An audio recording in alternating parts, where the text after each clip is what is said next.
അയാൾക്ക് എന്താ ഇത്ര വിരോധം നിന്നോട്? അതൊക്കെ പറയാന്ന് വെച്ചാ ഒത്തിരി ഉണ്ട്.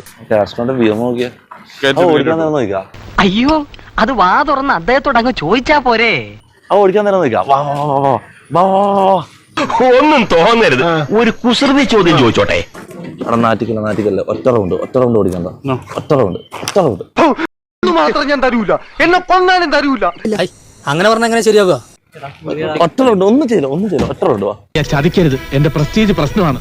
തരൂല. എടാ എന്തിനാണോ പേടിക്കുന്നത്? ഇതാ ഞാൻ പറഞ്ഞത്, നമ്മൾ തമ്മിൽ ഫോർമാലിറ്റീസ് ഒന്നും വേണ്ടെന്ന്. എനിക്ക് എന്നെ പേടിയാന്നല്ല വണ്ടി ഞാൻ വേറെ കൊടുക്കാറില്ല. ഇതിലൊക്കെ 100 കുഴപ്പങ്ങളുണ്ട്, അത് നിങ്ങൾ ആലോചിക്കണം. ഇതുവരെ ആരും കൊടുത്തില്ല. ഉള്ള കാര്യം ഉള്ളതുപോലെ തുറന്ന് പറയുന്ന എന്റെ സ്വഭാവം നമ്മനറിയാലോ, അതുകൊണ്ട് പറഞ്ഞാ ഒന്നും തോന്നരുത് കേട്ടോ പ്ലീസ്. കിഴക്കെന്ന് വന്നുമില്ല, ഒറ്റാലി കിടന്നതും പോയി എന്ന് പറഞ്ഞ മാതിരിയായി. മതി, ഇത്രയും മതി, ഇനി നമുക്ക് കളിക്കാം. ബ്രദർ, വൺ ഡേ, ഒരു നാൾ.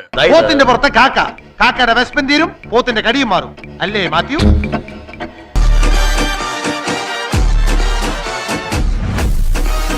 മര്യാദക്കാണെങ്കിൽ കരീം ഭായ് ബഹുത്ത് അച്ഛ ആത്മീയ ഹൈ. തെറ്റാൽ എവിടുന്നാണ് ശക്തി വരുന്നത് എനിക്ക് തന്നെ അറിയില്ല. പിന്നെ ഈ റേഡിയൽ ടയർ ആയതുകൊണ്ട് അങ്ങനെ 100 പിടിപ്പിച്ചാൽ ഒരു കുഴപ്പമില്ല. ഖത്തറിൽ വിടാൻ നമ്മൾ അറിയ പോലുമില്ല. എപ്പടി ഗോപാലകൃഷ്ണ, കണക്കില്ലാത്ത പണമുള്ളത് കൊണ്ടല്ല ഞാനിതൊക്കെ ചെയ്യുന്നത്, പിന്നെ മനസ്സിന്റെ ഒരു തൃപ്തി. നിന്റെ ഐഡിയ കൊള്ളാം. നെയ്യപ്പം തിന്നാ 2 ഗുണം.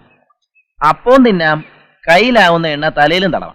എടാ കൺഗ്രാറ്റ്സ് ആൻഡ് BMW ഓണറായി. അപ്പോൾ ഫൈനലി അതിൽ അങ്ങനെ ഞാൻ വീഡിയോ കണ്ടായിരുന്നു, റീൽസ് കണ്ടായിരുന്നു. ബട്ട് സ്റ്റിൽ ഞാൻ ഒരിക്കലും ഇപ്പോഴും ഞാൻ കാസ്ട്രോയെ കുറ്റം പറയത്തില്ല. നിങ്ങൾ ആരും നല്ലത് കാണില്ല, ഒരുത്തന്റെ തെറ്റുകൾ മാത്രമേ കാണൂ. സുഹൃത്തേ, ഇത് ശരിയല്ല.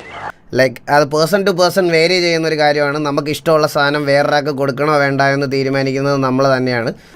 പറഞ്ഞാൽ നിങ്ങൾക്ക് ആർക്കും മനസ്സിലാവില്ല, സത്യത്തിന്റെ മുഖം വികൃതമാണ്. പക്ഷെ ആ ഒരു ഇൻസൾട്ടിൽ അല്ല, അത് മേ ബി ചിലപ്പം അത് കൊടുക്കത്തില്ലെന്ന് പറയണത് അവൻ ഇൻസൾട്ടായിട്ട് ഫീൽ ചെയ്തിട്ടുണ്ടാവും. അതിന് വേണ്ടിയിട്ട് അവൻ വർക്ക് ചെയ്തു, ആ BMW എടുത്തു. അത് തൊപ്പിയുടെ ഒരു എഫേർട്ട്, അതിനെയും അപ്രീഷിയേറ്റ് ചെയ്യുന്നു.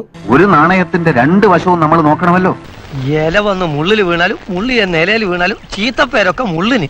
ബട്ട് സ്റ്റിൽ എനിക്ക് അതിൽ ഒരിക്കലും കാസ്ട്രോയോട് എനിക്ക് കുറ്റം എന്നുള്ള രീതിയിലുള്ള കാസ്ട്രോയുടെ ഭാഗത്ത് തെറ്റെന്ന് എനിക്ക് ഒരിക്കലും ഇപ്പോഴും പറയാൻ പറ്റത്തില്ല. നമ്മൾ സന്മനസ് കൊണ്ട് ചെയ്യുന്നതൊന്ന്, അവർ ധരിക്കുന്നത് മറ്റൊന്ന്. ഇപ്പൊ കണ്ടില്ലേ? അത് പേഴ്സൺ ടു പേഴ്സൺ ഓരോരുത്തരുടെയും ഇതാണ്.